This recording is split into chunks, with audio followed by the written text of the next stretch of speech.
The entire military base laughed at a quiet young woman, calling her nothing more than a contractor and ordering her out of the control room. But what no one knew was that she was secretly investigating a traitor inside the base. And within hours, the admiral who humiliated her would pay the highest price of his career. That voice slices through the quiet morning like nails on a chalkboard. And who are you supposed to be, Miss Technician? The coffee girl for the real soldiers? The laughter is immediate and loud. 8 Navy SEALs, all muscle and swagger, are crammed into the narrow hallway right outside the drone control room. Leading them is Admiral Conrad Ree, with silver eagles gleaming on his collar and arms folded like he doesn't just own the base, but the whole darn ocean. But the woman at the console doesn't even blink. She's smaller than every single one of them, her hair in a tight bun, wearing a simple uniform with no rank on it. Her hands are rock steady on the keyboard, hovering over the controls for a $15 million spy drone flying over hostile waters. Ree steps in closer, and the tiny room fills with the smell of expensive aftershave and pure arrogance. His team starts smirking behind him. This is just a bit of fun before their morning meeting, a chance to haze the new person. "I asked you a question, miss," he says, his voice dropping into a low, dramatic growl. "What's your rank?" She slowly turns her head, no fear, no rush. Her eyes are the color of a stormy sea, and when they lock with his, something flickers in the Admiral's expression for just a split second. Then the smirk is back. "Higher than yours, sir," she says, her voice calm and even. "You just don't know it yet." And just like that, the hallway goes dead silent. Someone lets out a nervous cough. You can hear a boot scrape against the floor. The low hum of the air conditioner suddenly sounds like a jet engine. Then, Admiral Ree throws his head back and lets out a huge laugh, the kind that signals everyone else to join in. And they do, first nervously, then with more confidence, happy to be in on the joke. "Cute," he says, leaning on the doorframe and blocking her only way out. "Real cute. Maybe after you're done shining my boots, I'll get you a proper uniform." The woman just turns back to her screen. She starts a deliberate breathing exercise. In for 4 seconds, hold for 4, out for 4, hold for 4. Over in the corner, pretending to be buried in a maintenance log, Master Chief Roy Garrett sees the whole thing unfold from under his bushy gray eyebrows.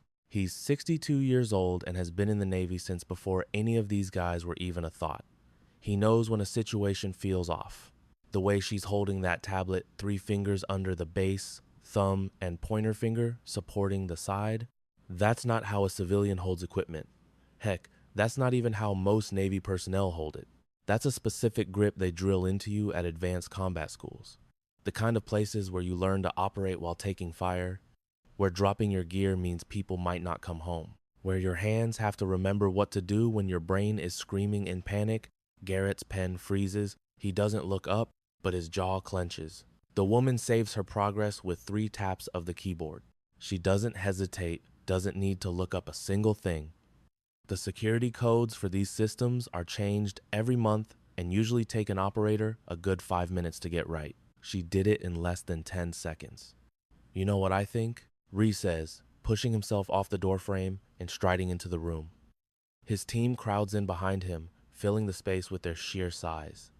"I think somebody screwed up letting you in here. This is a secure area, for SEAL operations only." She stands up, and the movement is smooth and perfectly balanced.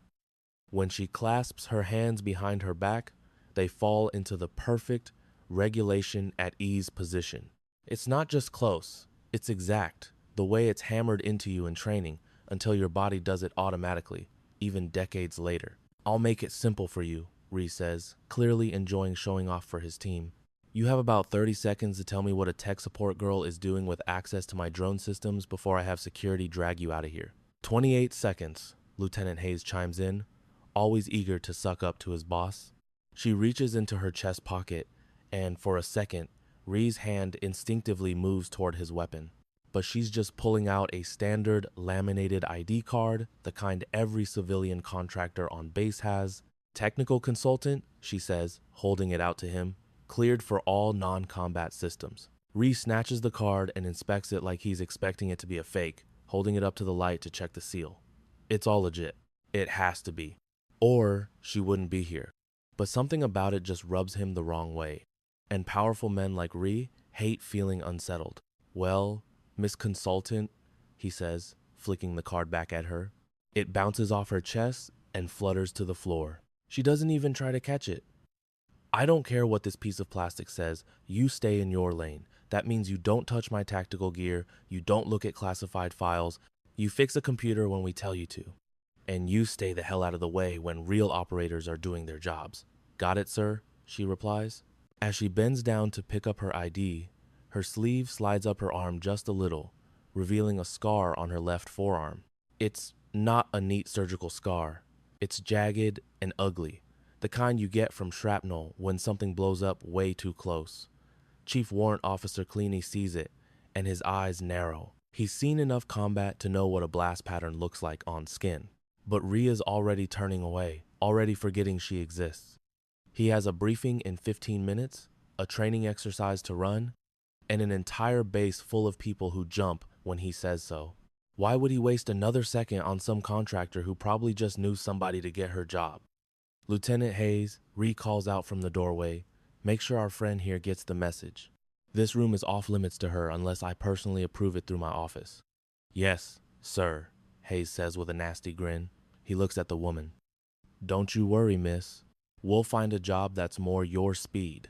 I hear the kitchen needs help, or you could always do laundry. More laughter echoes down the hall as they walk away. You can hear them start talking about breakfast, then someone cracks another joke about contractors, and the door swings shut.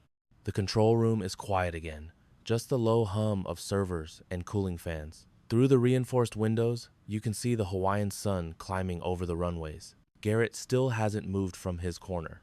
He's still pretending to read his logs, but his eyes are fixed on the woman. She walks back to her station, sits down, and pulls up the same screen she was working on before they barged in.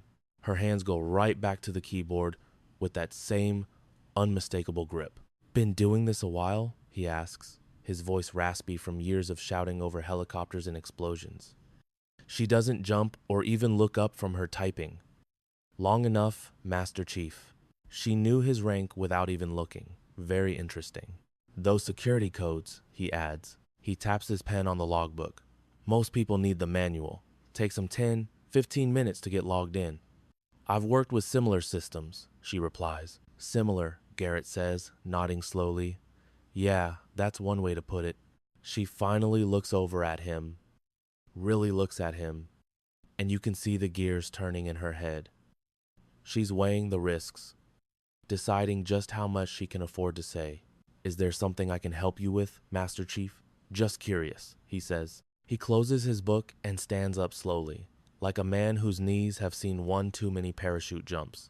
I've been in this Navy for 43 years, seen all kinds of people come and go, seen plenty of so-called specialists with security clearances they shouldn't have, technical consultants who know way more than they let on. He walks to the door and pauses with his hand on the handle. I've seen operators too, the real ones, the kind who don't need to brag. She doesn't say a word, just goes back to her screen. Garrett opens the door but stops one last time. That breathing technique, he says quietly, 4x4. That's for managing combat stress. They teach that at Fort Bragg, Coronado, places most folks have never even heard of. He doesn't stick around for an answer. You have a good day, miss. The door clicks shut. The woman's fingers never stop moving, but you can see her jaw tighten just a tiny bit. On her wrist, mostly hidden by her sleeve, is a watch displaying the time in a 24-hour format. But there's something else on it. A tiny, recessed button on the side, the kind you'd never notice unless you were looking for it. The kind of button that doesn't come on any watch you can buy in a store. She glances at it. Not yet, she thinks. Not even close.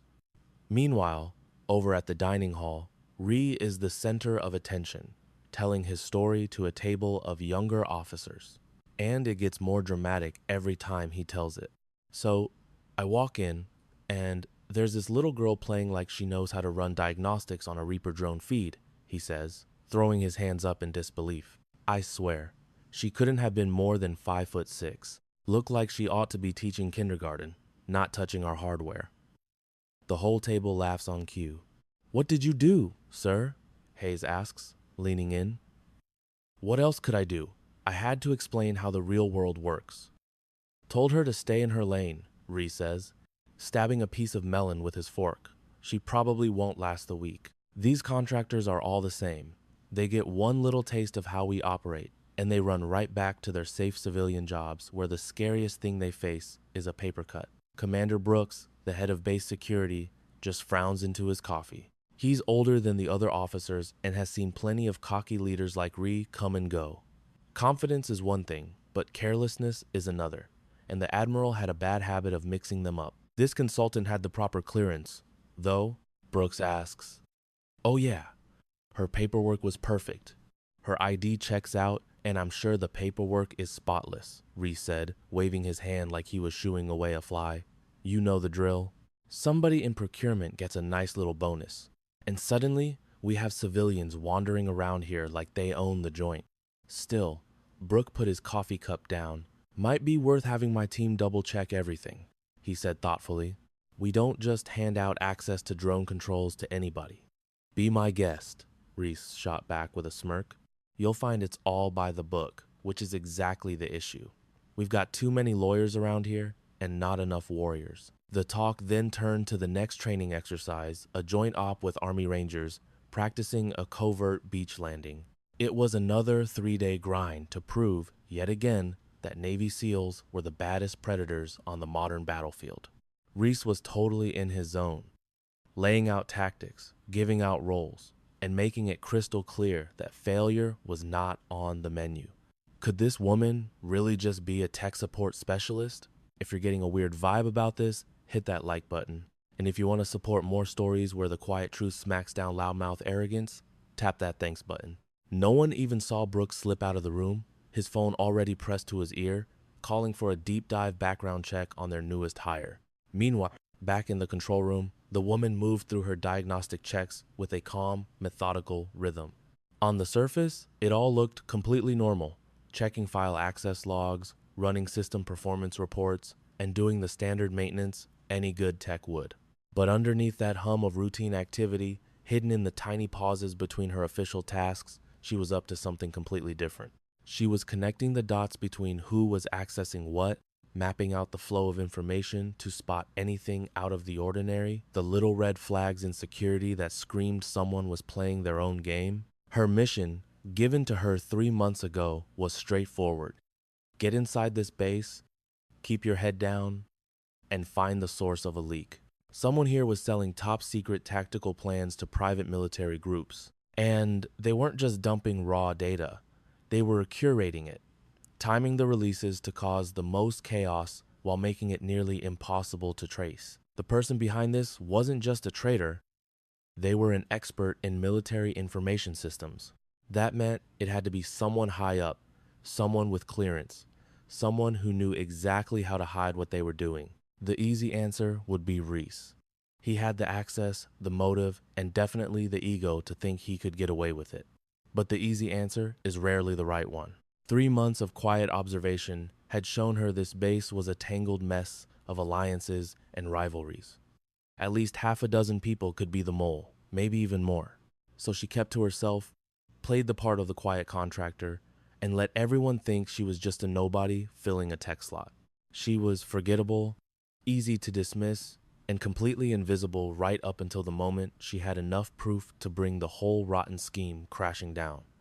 Just then, a tiny alert blinked on her screen. Someone was trying to open a file she'd been watching equipment logs for a training mission from 6 weeks ago. It wasn't classified, but here's the kicker. That same file had been opened twice in the last month by people who had no business looking at it. She didn't block the access, she didn't raise an alarm, she just watched, recorded the event, and added another piece to the puzzle she was building. The door swung open. In walked Lieutenant Hayes, trying to project cool confidence but coming off as more of an aggressive jerk. Hey, miss? He started. He didn't even know her name, hadn't cared enough to learn it. Admiral's orders. This terminal is off limits to you during operational hours. I'm gonna need you to log out. I'm running system diagnostics, she replied, not even looking up from her monitor. I should be done in about 20 minutes. Yeah, well, operational hours started at 0600, he said, making a little get-out gesture with his hand. So I'm gonna need that to happen right now. She quietly saved her work, logged off, and picked up her tablet and the small toolkit every technician has. Hayes watched her go with a smug look on his face. It was a small win, but it felt good to put a civilian in her place. He couldn't wait to tell the guys about it at lunch. You know what your problem is? Hayes said, leaning against the console she had just been using. You civilians have no clue about the chain of command. You don't get what it takes to earn a spot in a place like this. We spend years of our lives training, bleeding, proving we belong. Then someone like you waltzes in with a piece of paper and expects the same access, the same respect. She paused by the doorway. You're right, Lieutenant, she said calmly. I don't understand that at all. Her response completely threw him. He was ready for an argument, for her to quote some rule book at him.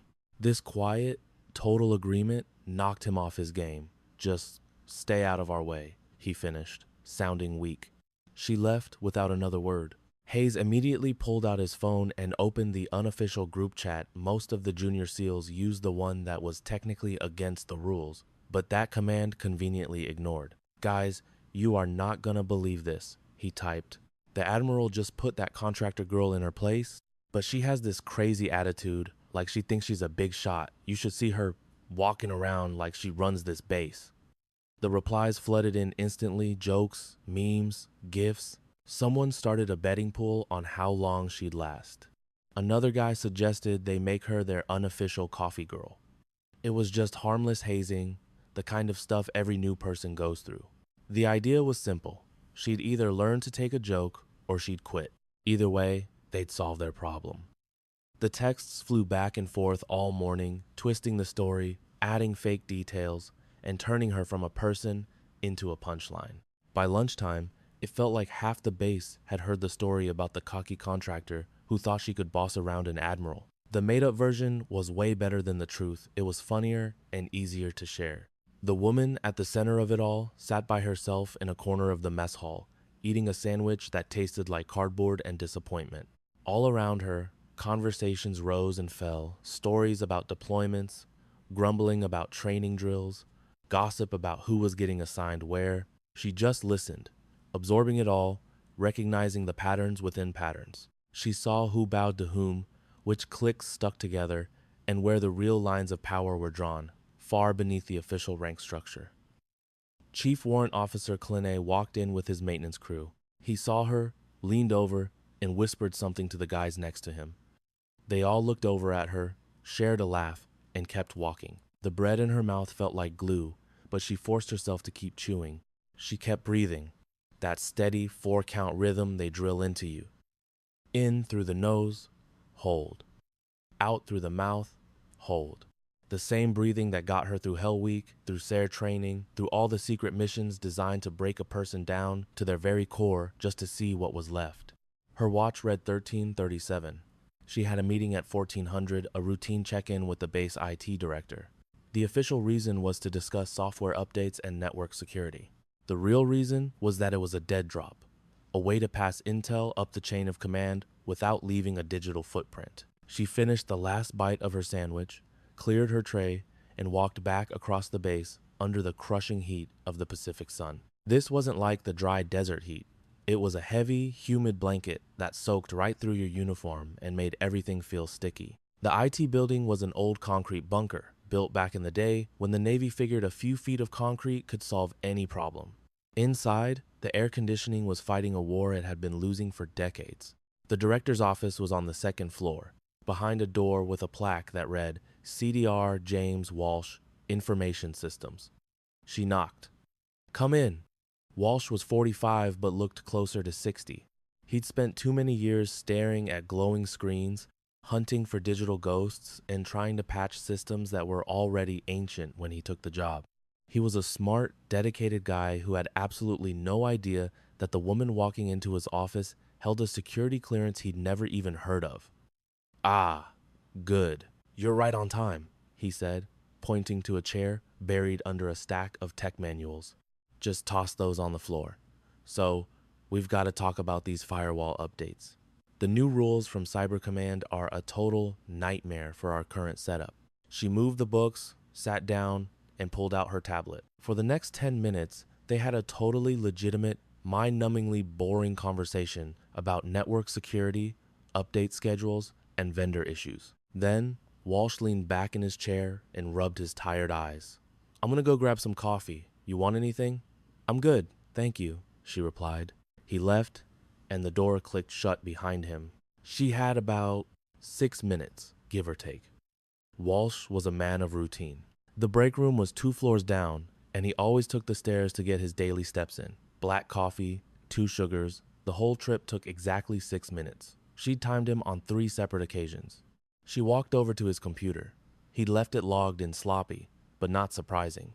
She navigated to a specific shared drive, buried under 3 layers of folders. She created a new file, encrypted it, and disguised it as a routine system log. Then she dumped all the data she'd gathered, the access patterns, the file timestamps, the user IDs that didn't quite line up with the official employee roster. Upload complete. She deleted the local copies from her device, wiped the recent file history on his machine, and was back in her chair. Total time, 5 minutes and 40 seconds.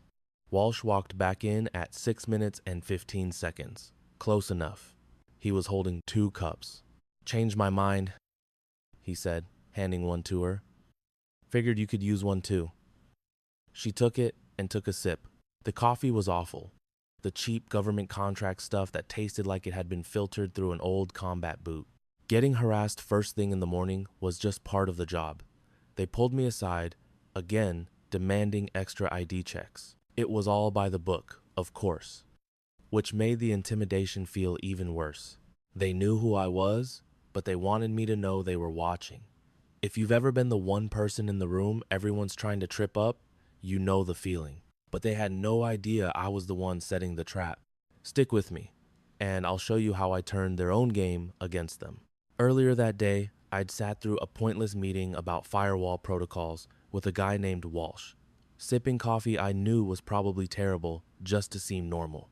The real message from that meeting wasn't in the paperwork he gave me. It was already rocketing its way to Fort Meade for the higher-ups to analyze. "How long have you been on base?" one of the security guys asked, his voice flat. 3 months, I told him. "And your last posting?"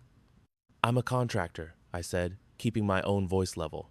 "We don't get postings," he sneered. "Right. Your last time's contract asterisk. Then, that's classified." That got me a shared look between the two of them. A civilian pulling the classified card always gets their attention. Most of the time, it's a bluff. But sometimes, it means you're dealing with someone so far above their pay grade that they can't even verify it. "We're gonna have to check on that," the first one said. "Go right ahead. Call the number on my clearance docs." And they would. They'd get a real person at a real agency who would confirm every word. My cover story was ironclad, built on the sacrifices of people who weren't so lucky. By 4 in the afternoon, they finally let me go. My room was basically a concrete box with a metal bed and a desk that looked like it was left over from the Cold War. I didn't mind.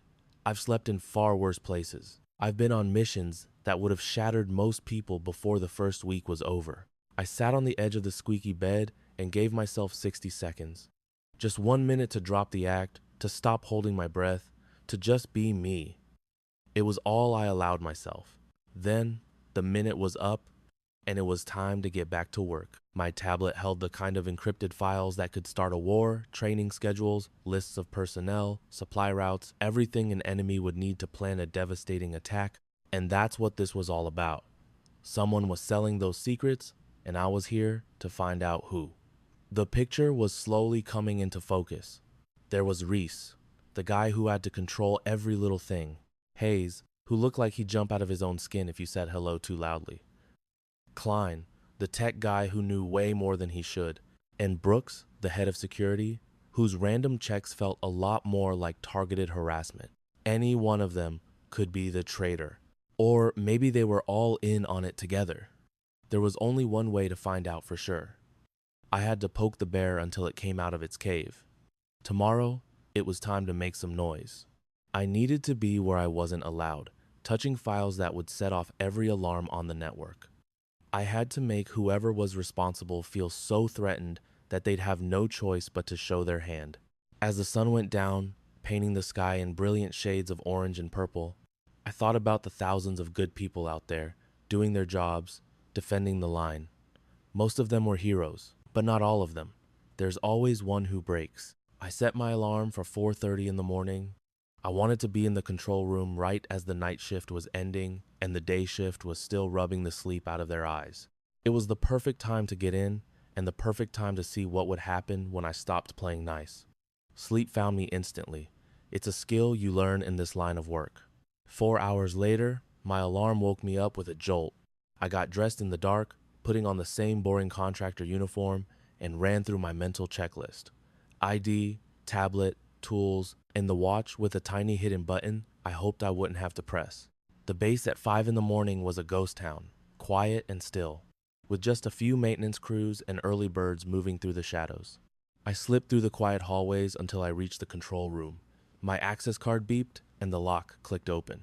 Inside, a young operator was slumped over the console, half asleep. "Morning," I said softly. He jumped. "Geez, morning." He was just a kid, probably on his first assignment, all nerves and apologies. "You're in early." I gave him a simple excuse. Just wanted to run some diagnostics before the network gets busy. "Oh yeah, that makes sense," he said, already gathering his things, happy to hand over the watch. "Everything's green. We had a little glitch on the satellite link around 0300, but it fixed itself." "I'll check the logs," I said. Cool. Well, I'm out of here." He practically ran for the door. Now, I was alone. The room was filled with the low hum of servers. I sat down at the main console and started digging, going past the surface logs into the deep stuff the user records, the file transfers, the digital footprints everyone leaves behind, and there it was. A huge data spike at 3 in the morning, right when that glitch happened. Someone had logged in from a remote terminal, pulled a small data package, and logged out. To a casual observer, it would look like nothing. But the login came from an IP address that traced back to the Admiral's office, a building that was supposed to be locked down and empty at 3 a.m. I quickly took a picture of the screen with my tablet, encrypting the evidence. "What are you doing?" The voice made me turn, but I didn't flinch. Klein, the tech chief, was standing in the doorway with his tool bag, his face a mask of suspicion. "Running diagnostics," I said calmly. "It looks like someone's been accessing files they shouldn't be." "You're not authorized to run security checks." "I'm not," I replied. "I'm checking for system errors." "Looks like a security check to me," he said, stepping right up to my screen. His eyes scanned the data, and I saw his expression change from suspicion to shock. He knew exactly what he was looking at. For a long moment, the only sounds were the whir of the server fans. "You need to log off," Klein said, his voice low. "Right now. In a second." "No. Now." He reached for the radio on his hip, or, "I'm calling this in." I saved my work, logged off the system, and stood up to face him. "Chief Klein, if someone on this base is selling secrets, wouldn't you want to know about it?" "What I want," he said, his voice tight, "is for contractors to do the job they were hired for. I don't want to explain to my C. Oh, why a civilian was digging through our logs at 5 in the morning? Fair enough." I started for the door, but he stepped in my way. He wasn't threatening, just there. A human roadblock. "Who are you, really?" he asked. "I'm exactly who my ID says I am," I told him. "My ID says you're a tech consultant. But tech consultants don't know how to pull authentication logs like this." He was smart. I'll give him that. He wasn't just some guy following orders. "I've been in this field for 12 years, Chief. I know when something's wrong. You're not normal. Maybe that's because normal is broken," I shot back. "Or maybe you're a spy. Happens all the time. Contractors get paid by our enemies to find exactly the kind of stuff you're looking at." His hand tightened on his radio. "I should have you thrown in the brig right now." "You should," I agreed, "but you won't." "And why is that?" he challenged. "Because you've seen it too, haven't you? Little things that don't add up. Weird orders, strange network activity. You're good at your job, Chief. Good enough to know something's wrong, but not powerful enough to fix it. His jaw was clenched so tight I thought it might crack. "Get out," he finally said. I walked out, leaving him there with his radio in his hand, torn between his duty and his gut. By 600 hours, the base was buzzing with life. I was in the mess hall when Reese, the arrogant commander, walked in with his crew and made a beeline straight for my table. He'd heard about my morning adventure. "Well, well," he said, a smirk playing on his lips. "I'm surprised to see you're still here." I looked up from my oatmeal. "Still here, sir? I got a report you were in the control room this morning, 5 a.m. Way before you were authorized. I was running diagnostics, just like you asked." "That's funny," he said, sitting down across from me. His buddies stood behind him like a pack of wolves, because I don't remember asking for any diagnostics. What I remember is telling you to stay away from my tactical systems. "They weren't tactical systems," I said calmly. "They were administrative logs." "Which," he leaned in, his voice dropping to a low growl, "you have exactly 0 permission to ever look at." He saw her sitting there, quietly eating her oatmeal, and decided to make her his morning's entertainment. "Do you think she's about to be kicked off this military base for good, or is there more to this story? Let me know in the comments, because this gets wild." He slammed his hands on her table, making the bold jump. "If there's a security concern, I'm required to report it," he sneered, quoting a line from her contract. "Security concern." Admiral Reese laughed, a loud, ugly sound meant to draw attention from everyone in the dining hall. "Let me tell you about security concerns, sweetheart. My concern is a nobody contractor hacking into sensitive systems and then crying about regulations when she gets caught." She didn't flinch. "I'm not hiding." "No." He leaned in, his voice dripping with venom. "You're just sitting here, eating oatmeal, like you didn't just break about 6 different federal laws. Here's what's going to happen. You're going to finish your breakfast. Then you're going to pack your bag. Then my men will escort you off this base. And if you're very, very lucky," he whispered, "we won't press criminal charges." She calmly met his gaze. "I haven't breached any data. Chief Klein says you did, and that's good enough for me." So Klein was the one who turned on her. Disappointing, but not unexpected. Then the chief can present his evidence through the proper channels. Proper channels? Reese's face went dark with rage. "You think you can lawyer your way out of this? You think rules matter when we've caught you red-handed?" She let the silence hang in the air until it was so thick you could feel it. "With all due respect, Admiral," she said, her voice steady, "if you're going to accuse me of a crime, you should probably get your facts straight first." "My facts are straight. You were in a restricted system at an unauthorized time, looking at files you have no clearance for." She took a slow sip of water. "System access logs aren't classified, sir. They're administrative records. Anyone with basic clearance can see them." "Not at 500 hours. They can't," he roared. "The time of day doesn't change a document's classification level." Reese's hand slapped the table again. "You're done. I'm calling security." He pulled out his radio. "Base security. This is Admiral Reese. I need a detention team at the enlisted dining facility now. We have a contractor committing a major security violation." A crackle came back. "Copy that, Admiral. Team is on the way." She didn't run. She didn't argue. She just sat there, breathing in that calm, 4-count rhythm she had perfected years ago, watching him with eyes as cold and gray as a winter ocean. Within 3 minutes, 4 military police officers stormed in, decked out in body armor with sidearms on their hips, the full intimidation package. The senior MP saluted Reese. "Sir, this contractor has been accessing classified systems without authorization. I want her detained and investigated immediately." "Yes, sir." The MP turned to her. "Ma'am, I need you to stand up slowly and keep your hands where I can see them." She did exactly as he asked.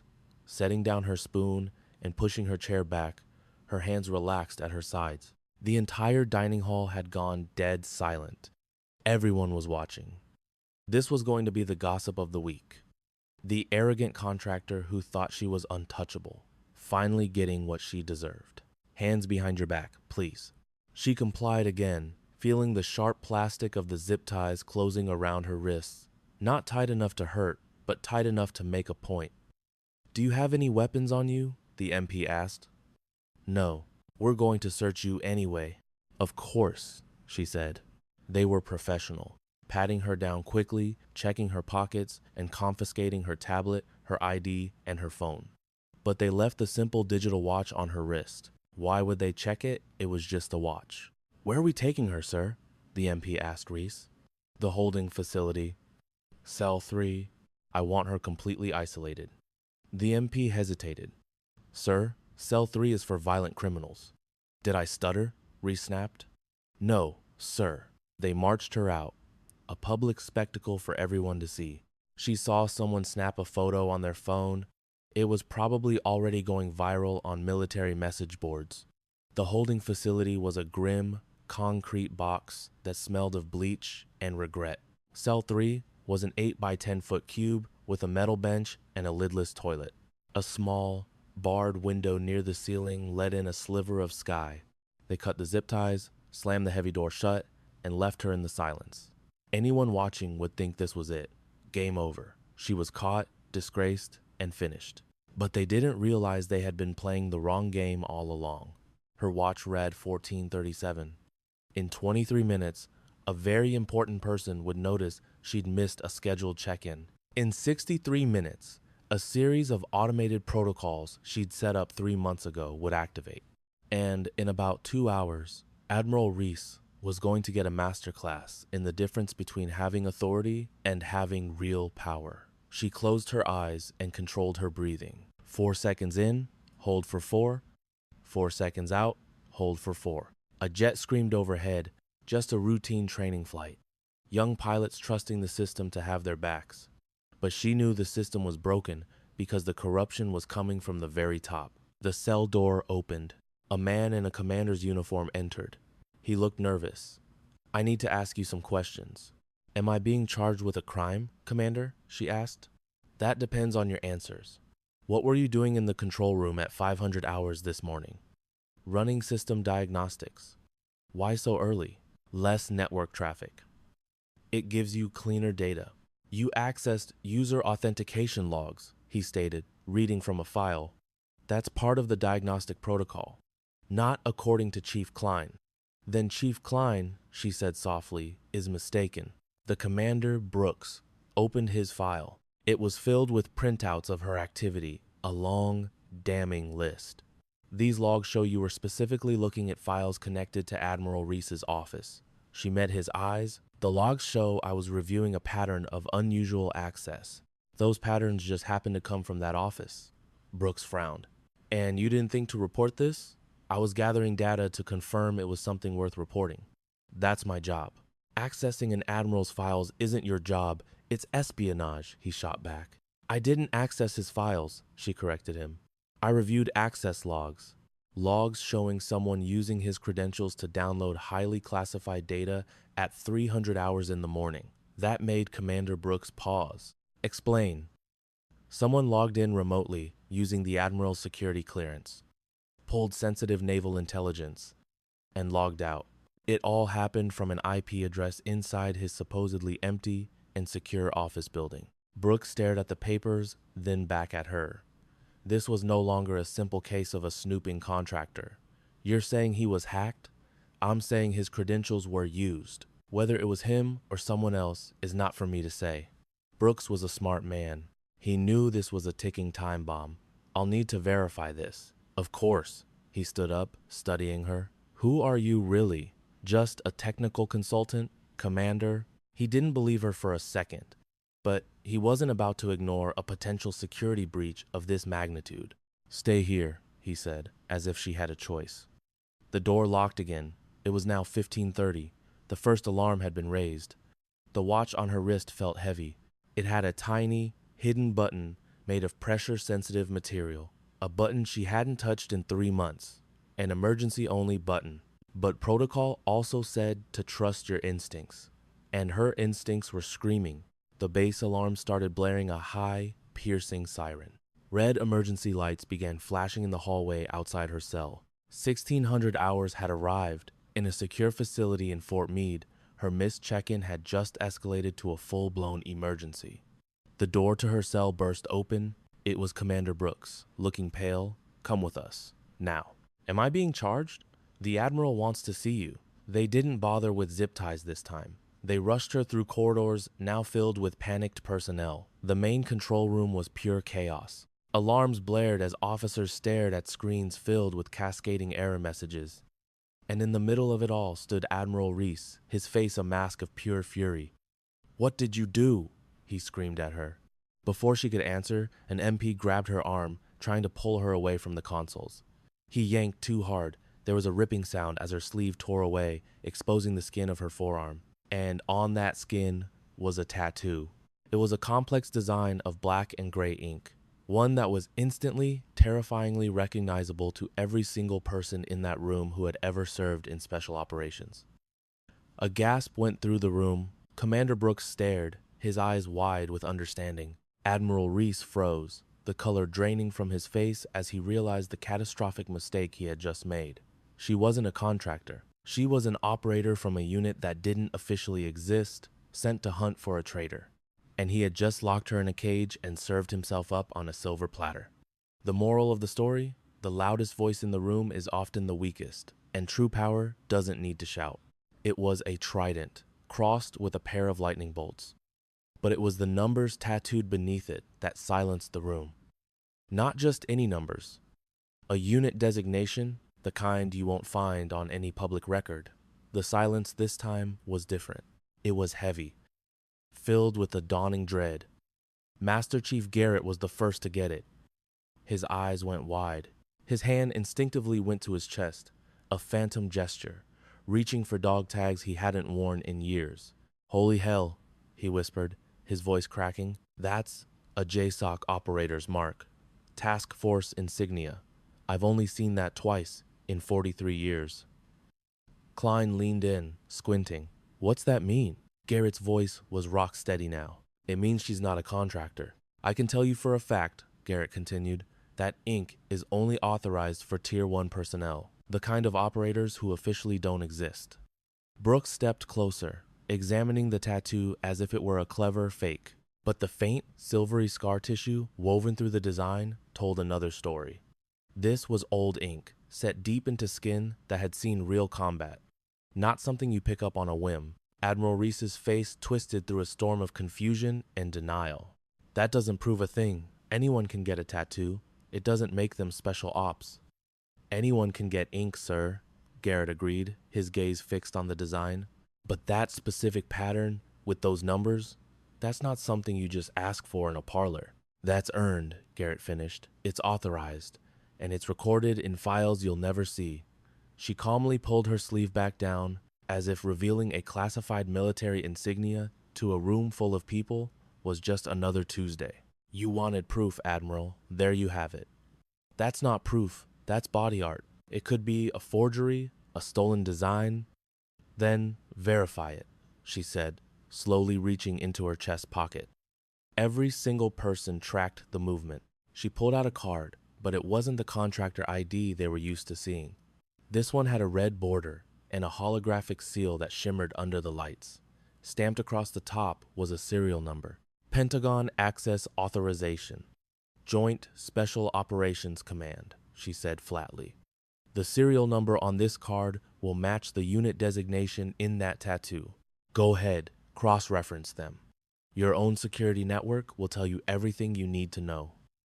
Klein's hands trembled slightly as he took the card and swiped it through the reader. The system paused, taking far longer than usual. As it ran checks through databases most people on the planet don't even know exist. The screen flashed green, then displayed a block of text that made the air in the room turn to ice. Commander, E-Ward, Jock, Special Access Program, Sovereign Ghost, Status, Active, Clearance, TS, Psi plus SAP, Unit, Task Force, Redacted. A second window popped up, showing a personnel file photo. It was her, younger, dressed in combat gear with a patch on her shoulder that perfectly matched the tattoo. Standing next to two generals whose names were blacked out, but whose faces were instantly recognizable. A third window opened, showing a service record so heavily redacted it was mostly black lines. But you could still piece the story together. 12 years active duty, multiple deployments, a string of commendations listed only by their classification codes. A Purple Heart, a Bronze Star, medals that screamed combat, and at the very bottom of the file, an official death certificate dated 2 years ago. KIA, Syria, convoy attack. Brooks's voice was a hollow echo. You're supposed to be dead. Officially, I was, she replied, offering no other explanation. The unspoken words hung in the air like smoke. Klein swiveled to another screen. Sir, her clearance level outranks every single person on this base, including you. It requires Pentagon-level authorization just to look at her full file. Admiral Reese stared at the screens, his knuckles turning white as he gripped the console. This is impossible. JSOC doesn't run ops on domestic soil without notifying the base commander. There are protocols. There are, she agreed, meeting his gaze. And one of those protocols is for classified internal investigations, when corruption is suspected at the command level. When the normal channels can't be trusted, when our people start dying because someone on the inside is selling them out, just then, the main screen refreshed. The system audit that had been running silently in the background was complete. Data flooded the display's file access logs, transfer records, security timestamps. It was all color-coded, green for normal, yellow for suspicious, and red for a direct violation. The screen was bleeding red, and almost all of it traced back to one set of credentials. Reese's blustering confidence finally broke. That data was planted. The authentication logs include biometric verification, sir, Klein said, his voice sounding robotic, like he was just reading an autopsy report. Fingerprint, retinal scan, all time-stamped from your personal terminal. This isn't someone guessing your password. A new window opened, showing a real-time analysis. Every file Reese had accessed was being cross-referenced against intel reports of compromised operations. Every match lit up, documented, and timestamped. The correlation percentage began to climb. 70%, 80, 93. Sir, Klein said, sounding like he was about to be sick. This shows that every time you accessed specific tactical plans, the corresponding operation went bad within 72 hours. The pattern was a statistical impossibility. It wasn't a coincidence. Brooks's hand was now resting near his sidearm, not threatening, just ready. Admiral, I'm going to need you to step away from the console. This is crazy. Reese was backing away now, a cornered animal.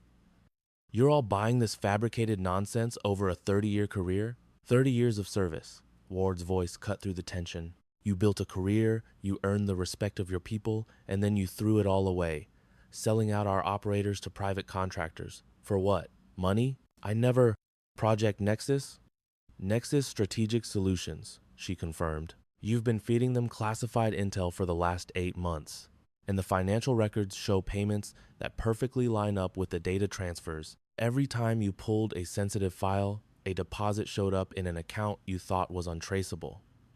Another window popped up, displaying bank statements, wire transfers through shell companies, a complete damning paper trail. Just then, the sound of helicopter rotors sliced through the air, growing louder and closer. 4 Black Hawk helicopters were descending on the base helipad, and they weren't standard transport birds. They were command helicopters, the kind you only see for top brass or emergency situations. Reese's face went ghost white. Who did you call? I didn't call anyone, she said, watching the helicopters land. The protocol did. It triggered automatically when I missed my 1600 hours check-in.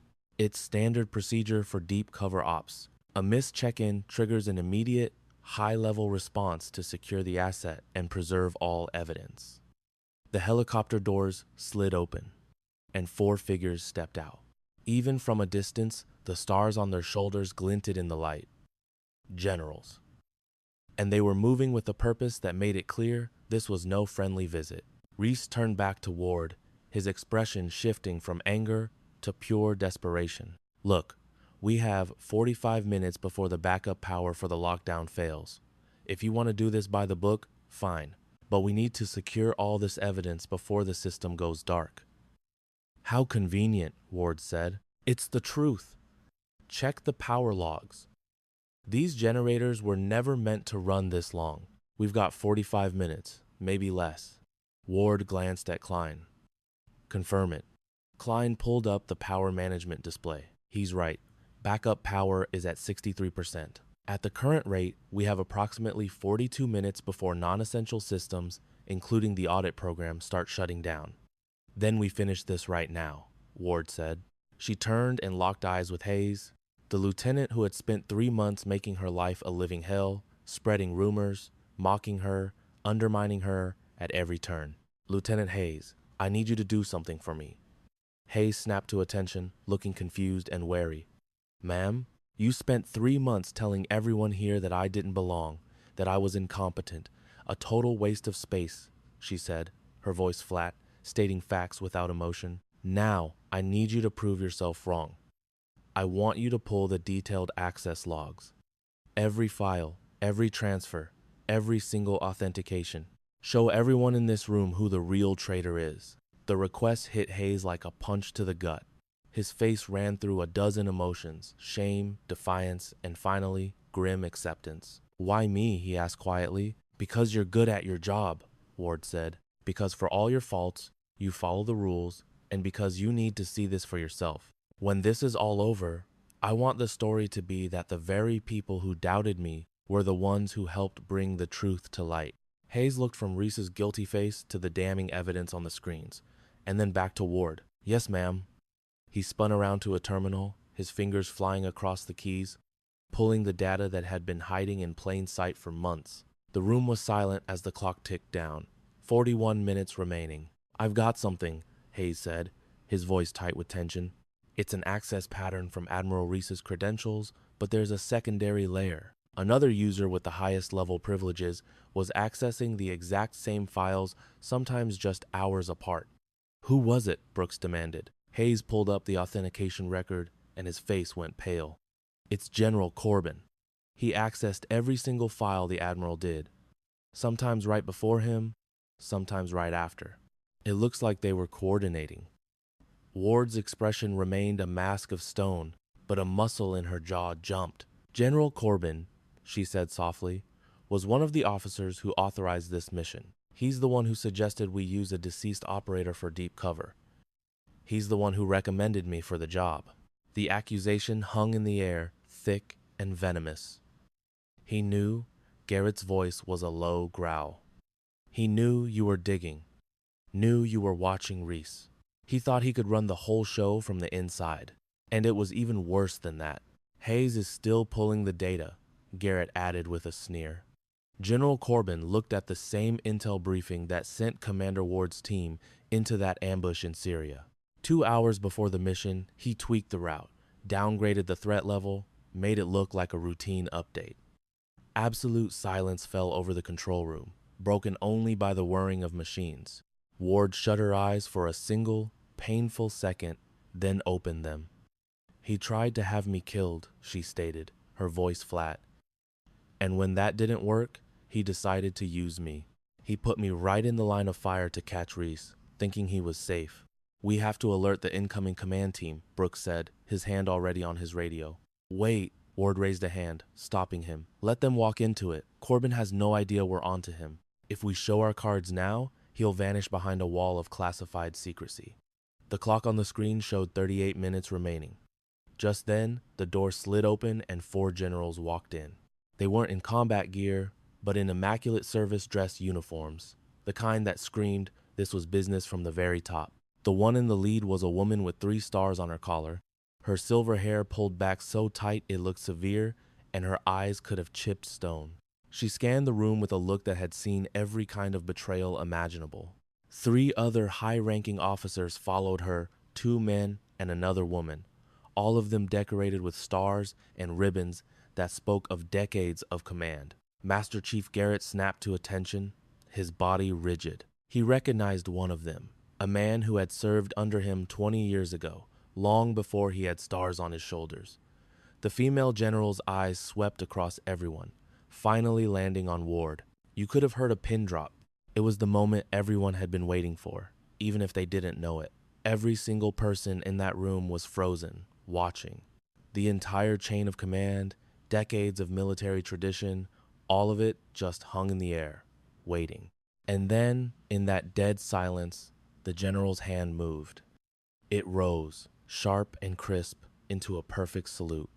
The room practically exploded with quiet shock. You could hear people gasp. Someone dropped a data pad, and the clatter sounded like a gunshot.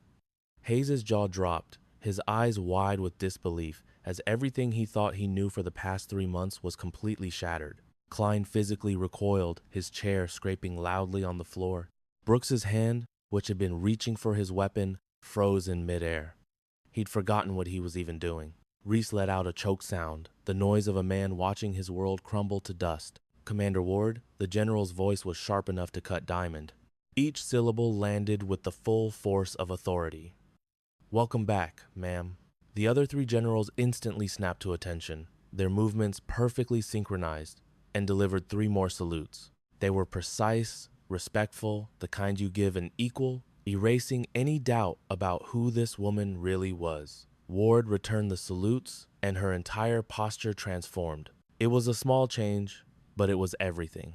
She was no longer the quiet contractor trying to blend in, no longer the civilian taking disrespect from her so-called superiors. She stood like an officer, a commander, someone who had paid for this moment with 12 years of blood, sacrifice, and impossible choices. General Hartwick. Ward's voice was different now. It was still quiet, but it had a hard edge of command that had been hidden before. "Thank you for the quick response. We've been on standby since you missed your check-in," Hartwick replied. "The second the lockdown hit, we moved." Her gaze shifted to Reese, and the room felt 20 degrees colder. It was the kind of look that made war-hardened soldiers break out in a cold sweat. "Admiral Conrad Reese," she said, "I'm General Patricia Hartwick, Joint Special Operations Command. You are under arrest for multiple violations of the Uniform Code of Military Justice, including the unauthorized disclosure of classified information, conspiracy, and conduct unbecoming an officer." Reese's voice was a hollow whisper. "This is all based on fabricated evidence." The evidence, one of the other generals stepped forward, his chest covered in medals, was gathered over 3 months of direct surveillance by one of our most decorated operators. Commander Ward has been working undercover in this facility since August, watching, recording, and building a case that is absolutely airtight. Every file you accessed, every dollar you moved, every message you sent, it's all been saved on systems you never even knew were here. Who else is watching this and thinking about how often we underestimate the quiet ones? Go ahead and hit that share button so your friends can see what happens when the tables finally turn. Hayes was just staring at Ward as if he'd never seen her before, and, in a way, he hadn't. The contractor he'd made fun of, the civilian he'd brushed aside, the woman he'd questioned at every turn, it was all a cover. "You've been JSOC this entire time?" he stammered. "Every rumor I started, every joke I made." His voice cracked under the shame. "Ma'am, I am so sorry." Later, Lieutenant Ward cut him off. "All business. Right now, I need you to get me those logs. We have 34 minutes until the backup power dies. General Hartwick needs the full picture, and that includes General Corbin's role in all this." The temperature in the room plunged another 10 degrees. The name Corbin was a shockwave. You don't just accuse a general without rock-solid proof. Hartwick's face remained a mask of stone, but her eyes grew colder, harder. "Explain," she commanded. Hayes brought up the data, his hands trembling slightly as he typed. The screen showed 2 access patterns, Reese and Corbin, moving in perfect sync. He pulled up the modified intel briefing for the Syria mission that had nearly gotten Ward killed. All the numbers and timestamps laid out a story of pure betrayal from the top. "General Corbin has been pulling the strings from day one," Ward explained, her tone now cold and clinical, like she was giving a mission debrief. "He was the one who got to Reese, he set up the contacts with the Shell Corporation, and he made sure no internal investigation ever got close." She looked Hartwick dead in the eye. "And when you started this operation, when you needed a dead operator to go undercover, he volunteered me. He put me in place to take the fall for Reese, keeping himself clean as the guy in charge of oversight." Where is Corbin now? Hartwick demanded. Brooks checked the security logs, his voice tense. He left the base 20 minutes before the lockdown started. That's not a coincidence, Ward said. He was tipped off. Someone in your command structure warned him. He knew exactly when my check-in window was, and he knew when to run. A muscle in Hartwick's jaw twitched, the only sign of the fury boiling just beneath the surface. We'll deal with that leak later. First, we secure Reese. Then, we hunt Corbin down with every asset we have. She nodded to the MPs, who moved in with quiet efficiency. They read Reese his rights as they secured him with restraints designed for high-ranking officers, a sign of respect, but also a statement that this was official and there was no escape. As they led him away, Reese paused and looked back at Ward, his eyes searching for an answer. How? Was all he managed to ask. Since Syria, she answered, her voice low. Since I woke up in a field hospital knowing someone had sold out my team's location. Since I learned my soldiers didn't just die in some random attack, she let that hang in the air. I've been dead for 2 years, Admiral. 2 years of hunting the people who murdered my team, and I've spent the last 3 months right here watching you prove you were one of them. They let him out, and the closing door echoed in the room. Ward then pulled out her real tablet, an encrypted, military-grade device that made civilian tech look like a toy. She pulled up the file she'd been building for months. It was a web of corruption, laid out layer by layer. General, this network is a lot bigger than just Reese and Corbin, she said, turning the screen for Hartwick to see. The audit flagged 16 other officers across 6 different bases, 4 private contractors, and 2 sitting congressmen who were taking bribes to push through defense contracts. The data scrolled by a dizzying list of names, bank transfers, and intercepted messages. I have everything documented, Ward said. It's all here, ready for prosecution. Hartwick stared at the tablet, her face unreadable granite, but in her eyes, you could see it. The grim satisfaction of knowing that justice was finally about to be served.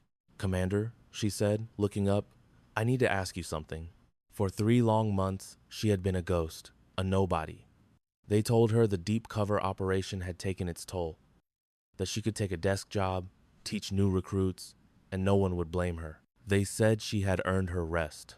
But with a voice as steady as steel, she replied, With all due respect, ma'am, I'll rest when every single person who sold the intel that got our operators killed is behind bars. Not a second before. She laid out her plan.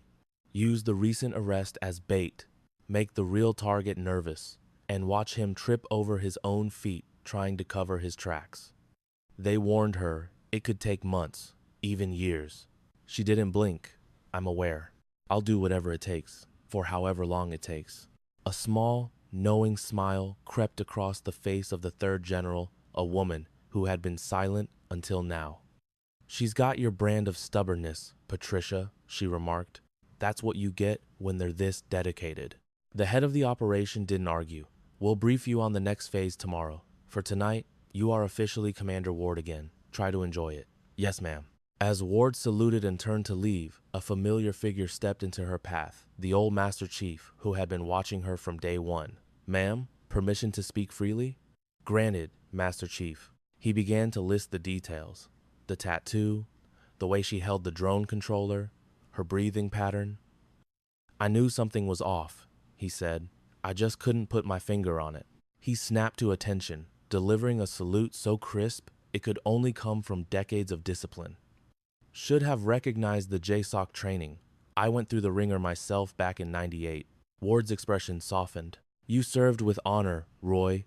Your file is spotless. You could have blown my cover a dozen times, but you didn't. Thank you for trusting your gut. Figured if someone went to all that trouble to hide, he said, dropping the salute. They had a damn good reason. His voice warmed. Welcome home, Commander. Thank you, Master Chief. She walked away, the familiar corridors of the base slowly coming back to life as the lockdown was lifted and people emerged from their emergency stations. You could see the confusion on their faces, hear the questions in their hushed tones as the base began to breathe again after hours of high alert. But as she walked, whispers trailed behind her, the seeds of a new legend spreading like wildfire, and the story of the low-level contractor who wasn't, the ghost who held a rank higher than an admiral, the operator who came back from the dead. By the next day, everyone would have their own version of the story. By 1900, she was back in her temporary quarters, a tiny concrete box that had been her world for 3 months. She sat on the metal cot and gave herself 60 seconds. 60 seconds of not being a soldier, of not holding it all together, of just letting the immense weight of it all settle in. Just 60 seconds of being herself. Then her secure tablet chimed. She opened it. The message was a thing of beauty. Consequence cascade implementation. It detailed immediate actions against the traitor she'd exposed, personal surveillance on his boss, and sweeping investigations across 12 separate facilities. It outlined institutional reforms and even legacy recognition for the operation. It was all there, all official, all real. She read it again. The cascade was happening, flowing through the system like a fever breaking, fighting the infection. It wasn't perfect, nothing ever is, but it was better, a whole lot better. Then, a second message came through. This one was from a different sender, an unknown source. The subject line alone made her blood run cold. Tower 4 sends regards. There was no text, just a single image attached. It was a grainy photo of a compound in Syria with coordinates in the corner and a date stamp from 2 years ago. Her convoy's route was marked in a chilling red line, highlighting the exact path they took straight into the kill zone. Someone had documented it all. Someone who knew, who watched, who waited. And in the corner of the photo, a shadowy figure stood on a rooftop, too far to identify, but holding something. A radio, a phone, or a detonator. Someone was there. Someone watched her team drive into that ambush. Someone who set the whole thing up. Someone who was still out there, moving freely, thinking they were safe in the shadows. She stared at the image, her mind racing. She didn't reply. She simply saved the file to an encrypted drive. It was evidence for a new hunt, for the mission that, she now realized, never truly ended. Just then, a knock came at her door. She closed the tablet and opened it to find Hayes, the young lieutenant, looking pale and shaken. "Ma'am," he stammered, "I came to apologize. I was part of the problem. Everything I did, everything I said, I should have been better." "You followed the lead of your commanding officer, Lieutenant," she said calmly. "That's what you're trained to do." "Still," he insisted, finally meeting her gaze, "I made assumptions. I treated you like you didn't belong here." He looked at her, truly seeing her for the first time. "If there's anything I can do to make it right." She nodded slowly. "Remember this feeling, this exact moment when you realized how wrong you were about someone. The next time you meet a person who doesn't fit your expectations, don't dismiss them. Look closer, ask questions. That's how you make it right. That's how you become a better officer." "Yes, ma'am, I will." He saluted and she returned it. He left looking like a weight had been lifted, still troubled, but finally understanding that true growth comes from owning your mistakes. She shut the door and glanced at her tablet. The image from Tower 4 was still there, a silent, dangerous puzzle. A thread that led to a darkness far deeper than the corruption she had just exposed. A place she knew she had to go. She opened a reply and typed just 4 words. "Tomorrow, not tonight." She hit send.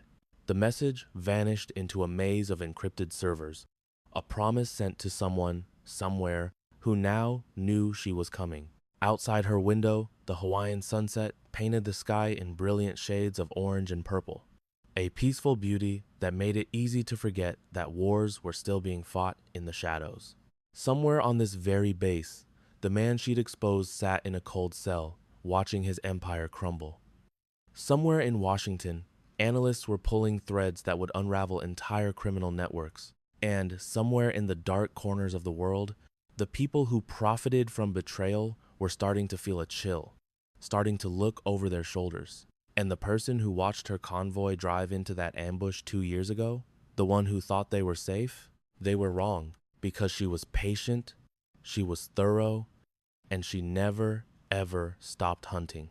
She lay back on the metal cot, closing her eyes and falling into that steady, 4-count breathing that had kept her alive in Syria and sane for the last 3 months. Tomorrow would bring new briefings, new enemies to hunt, new ghosts to become, but tonight was about the truth. Maybe not the whole truth, but a piece of it, and it was enough. It was the kind of truth that proves some battles can be won, even if the war is far from over. Her watch read 2200. In 10 hours, she'd have new orders. In 11 hours, she might have a new face, a new name, another version of herself sent to serve something bigger. But for this moment, she was Commander Elise Ward. She had served, she had won, and the mission would continue. On the memorial wall back at base, her name would get a small update that most wouldn't understand. Return to active service. Classification restricted. But the operators who saw it would know exactly what it meant. They'd raise a glass to the ghost who came home, the one who proved that sometimes death is just another kind of deployment. You see, real justice isn't loud or flashy. It's patient. It moves in the shadows, hidden in documents and encrypted files. It breathes in a steady 4-count rhythm learned under fire. It wears whatever face it needs to wear to get the job done. And it never stops until every last bit of corruption has been burned out. They mocked her because they thought she was just a low-level contractor. They forgot her real rank was higher than their corruption. Above, the stars she once used to navigate wheeled across the sky, fixed points in a chaotic world. Time only moves forward. And Commander Elise Ward closed her eyes and, for the first time in a long time, allowed herself to rest. Tomorrow, there would be new ghosts to hunt, but tonight, the truth was enough. Every scar tells a story that few ever get to hear. If you listen with your heart, you'll understand. Thank you for staying and watching.